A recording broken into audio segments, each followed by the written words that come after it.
नमस्कार विद्यार्थी मित्रांनो. मागील पाठामध्ये आपण गॅस कटिंगची प्रोसेस बघितली. या पाठामध्ये आपण वेल्डिंग स्थिती, ॲक्सिस ऑफ वेल्ड म्हणजे वेल्डचा कणा, वेल्डिंगचा स्लोप, वेल्डिंग रोटेशन ह्या कन्सेप्ट आपल्याला काय करायच्या आहेत, बघायच्या आहेत. आपण जे वेल्डिंग मारतो ते वेल्डिंग एकूण 5 जोडामध्ये मारतो. कुठले कुठले जोड आहेत ते? तर पहिला जोड कुठला आहे? बट जॉईंट, त्यानंतर एज जॉईंट, त्यानंतर टी जॉईंट, कॉर्नर जॉईंट आणि लॅब जॉईंट. बरोबर. हे काय झाले? जोडाचे प्रकार झालेत. मागील पाठामध्ये आपण बघितलेलं आहे जोडाचे प्रकार, types of joint. But joint हा आणि एज जॉईंट हे वगळता, हे जॉईंट दोन वगळता lab joint, T joint, corner joint,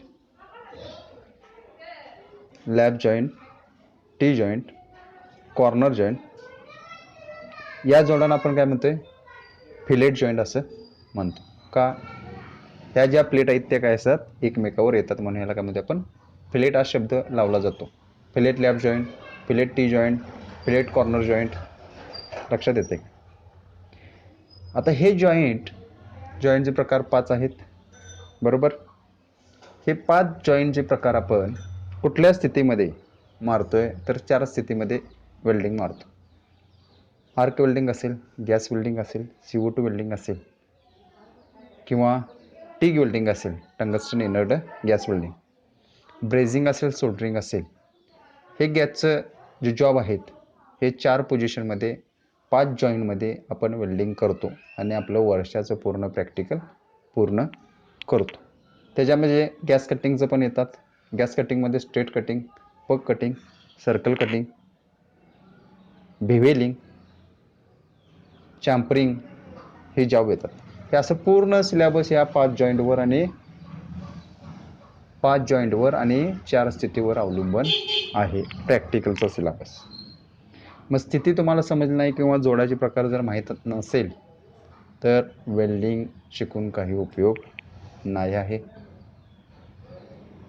प्रत्येक जोडामध्ये किंवा प्रत्येक जोड पूर्ण ताकदीचा बनण्यासाठी तुम्हाला आता इलेक्ट्रोड नावाचा एक धडा पुढे आहे. त्याच्यामध्ये इल्ड शक्ती, ताण शक्ती किंवा फ्लक्स, कुठली फ्लक्स वापरायची, कुठल्या मेटलला कुठला इलेक्ट्रोड वापरायचा, याचा पूर्ण अभ्यास आहे. स्टेनलेस स्टील वेल्डिंग करत असताना कुठल्या नंबरचा स्टेनलेस स्टील इलेक्ट्रोड वापरायचा, याचा पूर्ण काय करावं लागतं? आपल्याला अभ्यास करावा लागतो. अभ्यास करत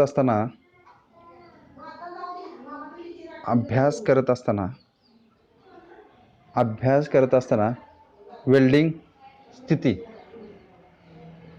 तर पहिली वेल्डिंग स्थिती कुठली आहे?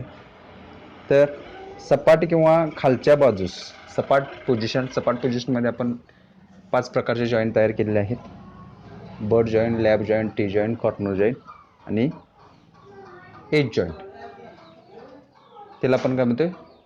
Age joint. बरोबर.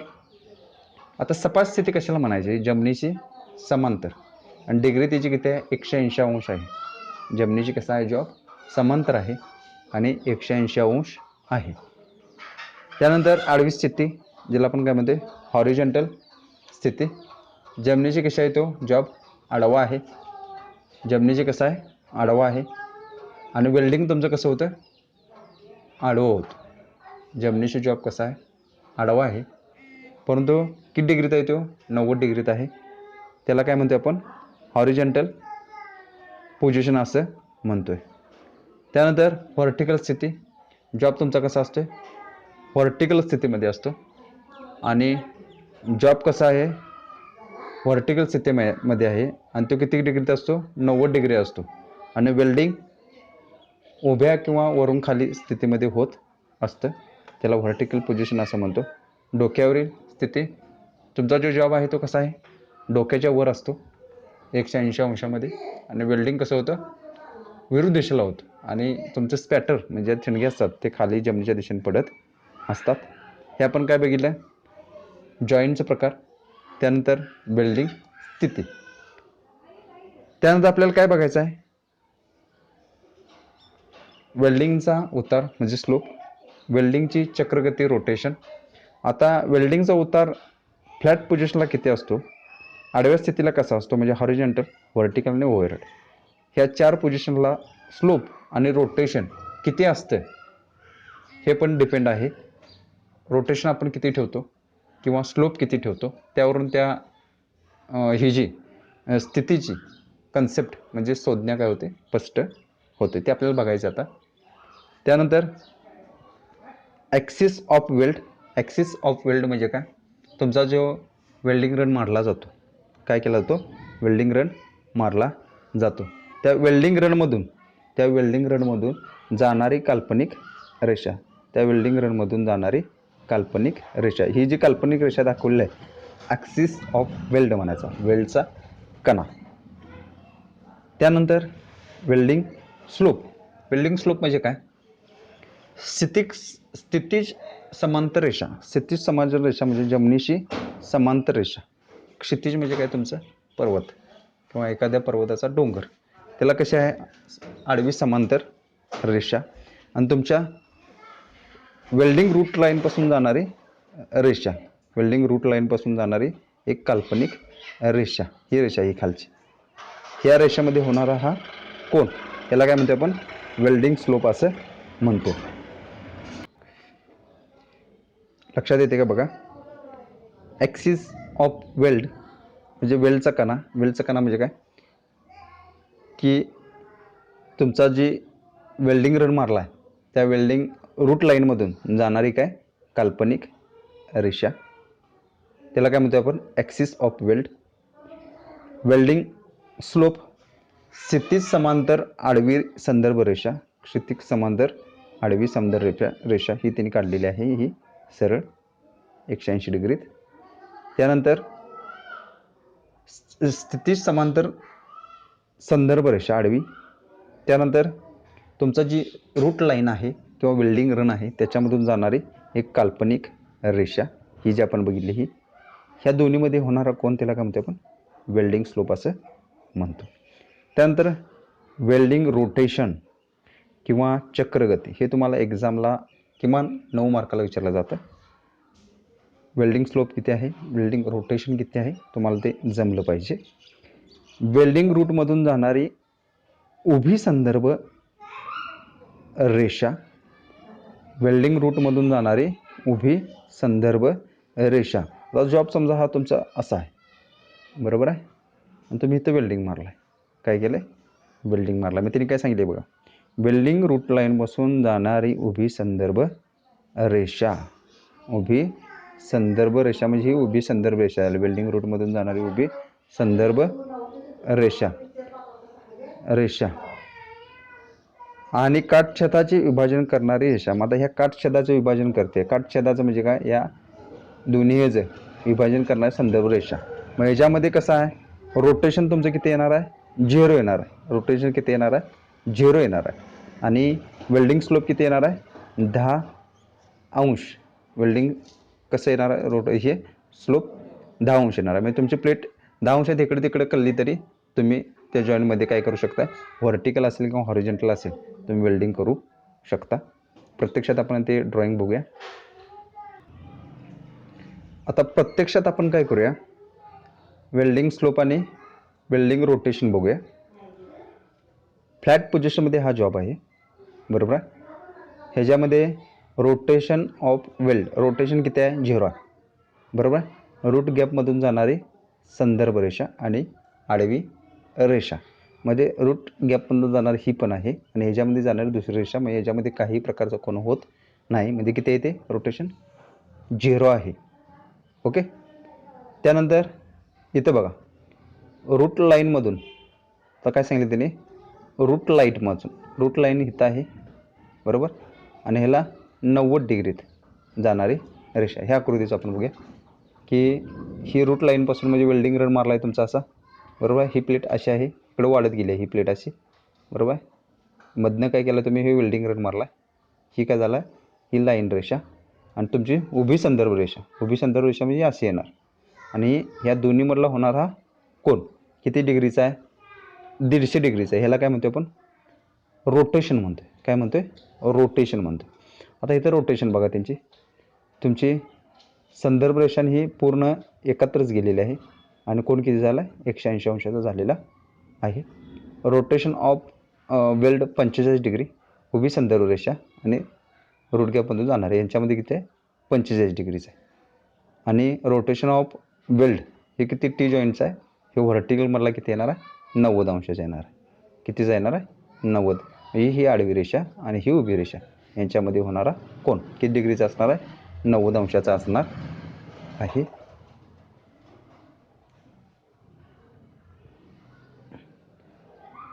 वेल्ड स्लोप आणि रोटेशन, वेल्ड स्लोप आणि रोटेशन. आता फक्त आपण रोटेशन बघितलं इथं, तर स्लोप पण बघायचा आहे. फ्लॅट पोझिशनमध्ये 0, रोटेशन पण 0 मग सांगितल्याप्रमाणे इथं. त्यानंतर इन्क्लाइंड पोझिशन असेल तर किती आहे, 35 डिग्री तुमचं काय असणार आहे, स्लोप असणार आहे.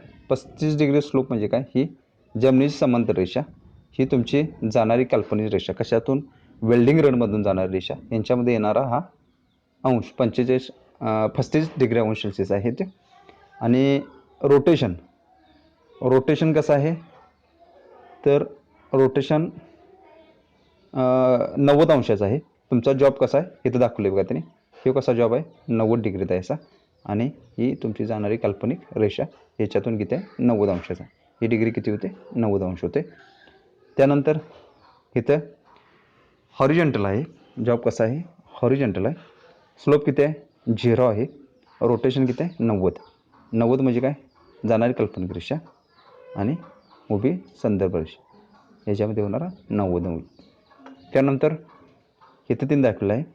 रोटेशन किती आहे, रोटेशन 60चं आहे. ही रूट लाईन आणि ही उभी संदर्भ लाईन, ह्याच्यामध्ये 60चा झालेला आहे. आणि स्लोप किती आहे, 0 आहे.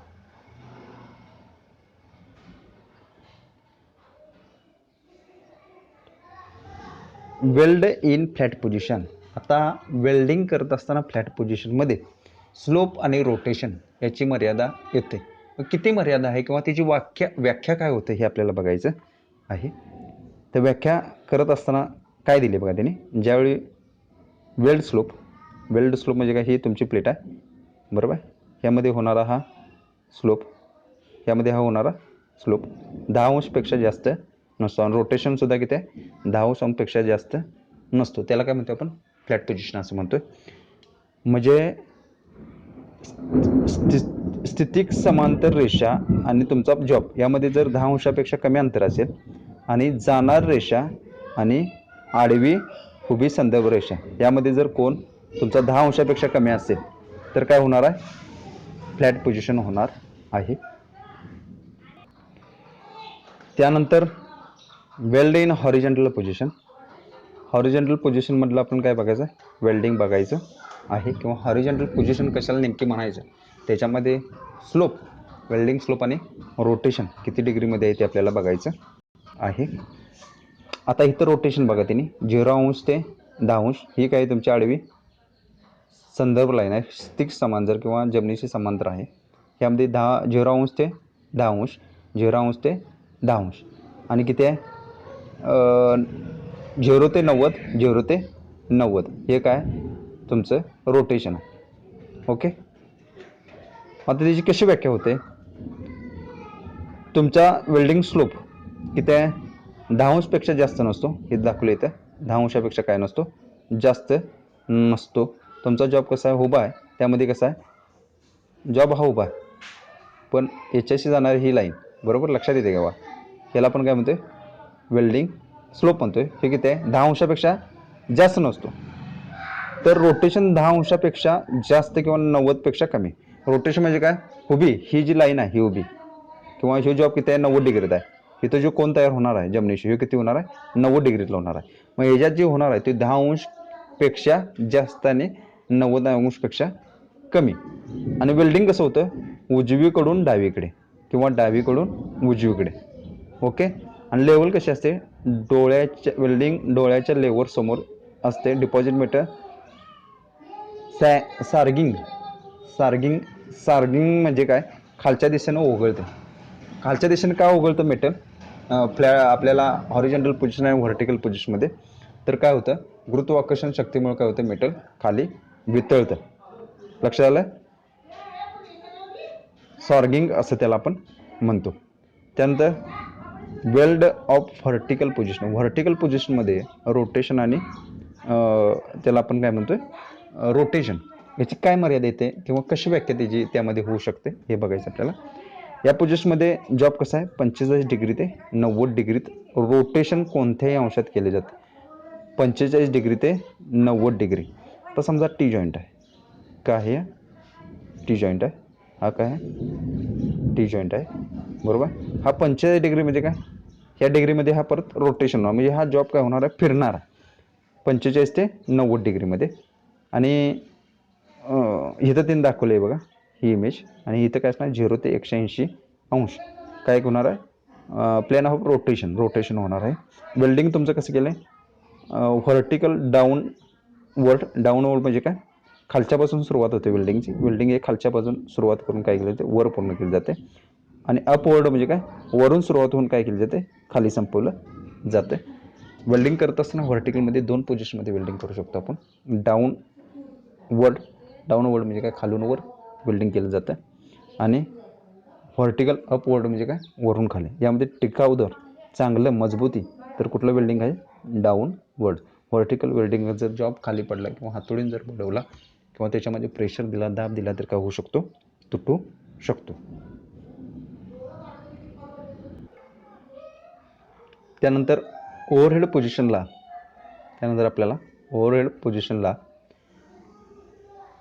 रोटेशन आणि स्लोप याचं काय लिमिटेशन येते ते बघायचं आहे. या पोझिशनमध्ये स्लोप 45 पेक्षा काय असतो जास्त नसतो. 45 डिग्रीपेक्षा काय नसतो जास्त होतो. इथे दाखवलं आहे त्यांनी दोन्हीकडला स्लोप. ही स्थितिक समांतर लाईन किंवा जमिनीची समांतर लाईन. आणि रोटेशन 90 अंशापेक्षा जास्त नसतं. रोटेशन किती 90 अंशापेक्षा जास्त 90 अंशापेक्षा काय असतं जास्त असतं 90 अंशापेक्षा जास्त असतं. म्हणजे तो कसा असतो पूर्ण 180 डिग्रीमध्ये जर लावला तरी चालतो. 90 अंशापेक्षा जास्त 180 डिग्री तर तो चालतो अशा पद्धतीनं किंवा अशा पद्धतीनं. त्याला आपण काय म्हणतोय ओव्हरहेड पोझिशन म्हणतो. वेल्डिंग मारत असताना काय होतं की स्पॅटर हे गुरुत्वाकर्षण शक्ती असल्यामुळे पृथ्वीच्या अंगी काय गुरुत्वाकर्षण शक्तीचा एक गुणधर्म आहे. त्या गुणधर्मामुळे काय होते मेटल तुमचं खाली पडतं किंवा ठिणग्या खाली पडतात. त्यामुळं शॉर्ट आर्क निर्मिती करून शॉर्ट आर्क म्हणजे काय तुमचा इलेक्ट्रोडचा जो डायमीटर आहे त्या डायमीटरपेक्षा कसं करायचा मधला गॅप. आर्क लेंथ म्हणजे काय तुमचा जॉब आणि इलेक्ट्रोडमधलं जे अंतर आहे त्याला काय म्हणतो आपण आर्क लेंथ असं म्हणतो. तो कसा घ्यायचा इलेक्ट्रोडचा डायमीटर जर तुमचा 3.15 असेल तर त्यापेक्षा काय करायचं कमी अंतर ठेवायचं म्हणजे शॉर्ट आर्क लेंथचा वापर करायचा. त्यामुळे काय होणार आहे तुमचं वेल्डिंग व्यवस्थित होणार आहे आणि जास्त मेटल गुरुत्वाकर्षण शक्तीमुळे खाली ओघळणार नाही. आता आपल्याला काय करायचं आहे वेल्डिंग स्थितीची व्याख्या म्हणजे वेल्डिंग स्थिती कशी आहे त्याचे संकेत काय स्लोप काय आहे आणि चक्रगती म्हणजे रोटेशन काय आहे ते बघायचं आहे. पहिल्यांदा आपल्याला काय करायचं आहे फ्लॅट स्थिती त्याचा संकेत आपण एपनं म्हणतो. उतार कसा आहे त्याचा स्लोप आपण मगाशी बघितला 0 अंशपेक्षा जास्त नाही आणि 0 अंशपेक्षा जास्त नाही. चक्रगती आडवी एच यानं दाखवलेलं आहे. स्लोप आणि उतार 10 अंशपेक्षा जास्त नाही 10 अंशपेक्षा जास्त पण 90 अंशपेक्षा कमी. आडवी असते प्लेट आणि वेल्डिंग तुमचं पण आडवं होतं. प्लेट उभी असतं वेल्डिंग पण कसं होतं खालून वर होतं. व्हर्टिकल ज्याला म्हणतो आपण सिम्बॉल त्याचा व्ही. त्यानंतर उतार कसा आहे 45 अंशपेक्षा जास्त किंवा 90 अंशापर्यंत कोणताही चक्रगती. त्यानंतर डोक्यावरील ओव्हरहेड म्हणतो ओ या सिम्बॉल देतात. 45 अंशापेक्षा जास्त, 90 अंशापेक्षा जास्त चक्रगती रोटेशन म्हणतो आपण त्याला. इन्क्लाइन पोझिशन म्हणजे जे कशी असते 45 डिग्रीमध्ये असते. काय असते? 45 डिग्रीमध्ये जॉब असतो. लक्षात आलं तुमच्या? 45 डिग्री म्हणजे काय? हे 90 डिग्री आलं. या 45 डिग्रीमध्ये काय केलं जातं? जॉब ठेवला जातो आणि काय केला जातो? वेल्डिंग केला जातो. त्याला इन्क्लाइंड पोझिशन किंवा तिरकस इन्क्लाइन असं म्हणतो. त्याच्या आय असं म्हणतो त्याला, इन्क्लाइन आय सिम्बॉल. उत्तर कसा आहे त्याचा? 10 अंशपेक्षा जास्त, 45 अंशापेक्षा कमी, 90 अंशापेक्षा जास्त. त्याला काय म्हणतो आपण? रोटेशन असं म्हणतो. ह्या धड्यामध्ये आपण जोडाचे प्रकार, त्यानंतर वेल्डिंग स्थिती, वेल्डिंग पोझिशन, वेल्डिंग स्थिती म्हणजे काय? पोझिशन, ॲक्सिस ऑफ वेल्ड, वेल्डचा कणा, वेल्डिंग स्लोप, वेल्डिंग रोटेशन, तसेच 4 पोझिशनमध्ये आपण त्याच्या व्याख्या बघितल्या. किती स्लोप पाहिजे, किती रोटेशन पाहिजे, फ्लॅट पोझिशनमध्ये किती पाहिजे रोटेशन आणि स्लोप, हॉरिझॉन्टलमध्ये किती पाहिजे स्लोप आणि रोटेशन, उभ्या स्थितीमध्ये स्लोप आणि रोटेशन किती पाहिजे, डोक्यावरील स्थितीमध्ये किती स्लोप आणि किती रोटेशन पाहिजे, त्याच्यावरून त्याच्या व्याख्या ह्या परीक्षेला विचारल्या जातात. रोटेशन आणि स्लोप, व्हर्टिकलमध्ये किती स्लोप पाहिजे किंवा रोटेशन पाहिजे, हॉरिझॉन्टलमध्ये किती स्लोप पाहिजे किंवा हे पाहिजे रोटेशन पाहिजे. हा चार्ट तुम्ही काय करा, परीक्षा दृष्टीने काय करा, पाठ करून ठेवा. यावर 6 ते 9 मार्काला तुम्हाला क्वेश्चन विचारलं जातील. इथे आपला वेल्डिंग स्थिती, वेल्डिंग रोटेशन आणि वेल्डिंग स्लोप असे 3 धडे काय झाले कवर झालेलं आहे. धन्यवाद.